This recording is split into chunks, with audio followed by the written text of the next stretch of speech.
of today's decoration challenge was Anniversaries. So let's go check them out.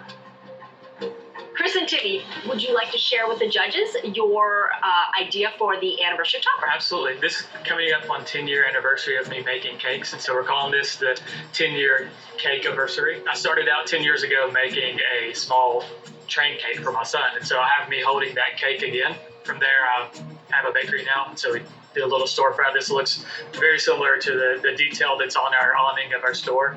I guess if you bake it, it will come. Yes. Right? Right, absolutely. Yeah. Listen, I love a cake with heart, and I love that you came to this with your own personal story. I think that's a lot of fun, and it really gives me more of a clue to who you are. Right. I think the execution is a little sloppy for me. I'm also a very tall person, so maybe that's my fault, but I can't even see the face of your character underneath the awning. There's some technical aspects to be fiddled with there. What I love about this is how personal it is. You can sort of feel you're the neighborhood baker.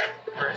I would anticipate a different level of finesse for someone who handles sculptural cakes. As far as the seams go, I find, a piping bag can be your best friend in this kind of situation, and it can mask just a number of issues. Yeah, thank you.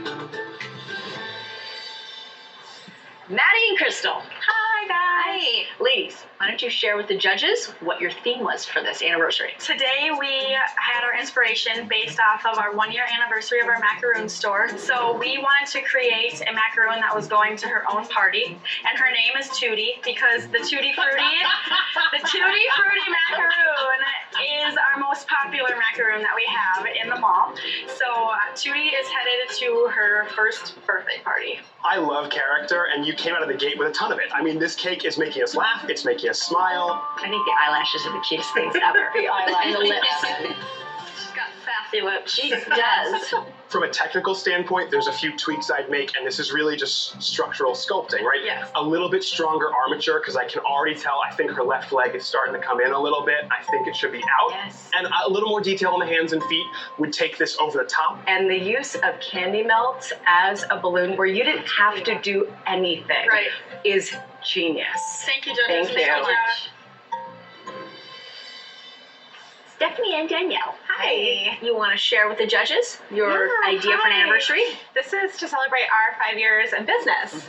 I'm primarily cakes, Stephanie's primarily cookies.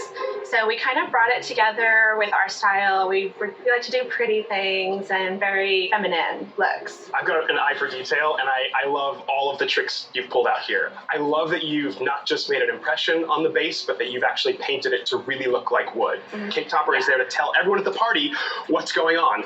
I know what this is for. I love this. I love that you're celebrating what you've achieved. I find the tableau a little muddy in that it feels slightly crowded. Okay. Alexander, Kathy, how are you? Would you like to share with the judges what your theme was for this anniversary? My husband and I, we got married 2 years ago, and then 1 year ago, we actually purchased a home together. So this is kind of like a replicate of our home. Just figured that would be a good anniversary to celebrate. I love that you're celebrating something personal here, and that you bought a home and that you built it into the cake topper, and that cake topper in and of itself is sort of magnificently structural, right? Like, you built something big there to celebrate something big. It's not delicate. It was a big purchase. Yeah. I think congratulations on buying a home in this market. I think it's not easy. You really get that warm, fuzzy feeling from it, and seeing the little stones that go up to the walkway are darling. The flowers that you have in your flower pots are adorable. They're gorgeous. And then we get to the structure of the house, and there's just less refinement happening. I'm just seeing a lot of unfinished edges on this. So things to look for is completion. So taking the shingle all the way to the back. What of the happened? house. Why not finish it? Did you just cut it too short and then didn't? Yeah. Okay. Thank you. Our judges have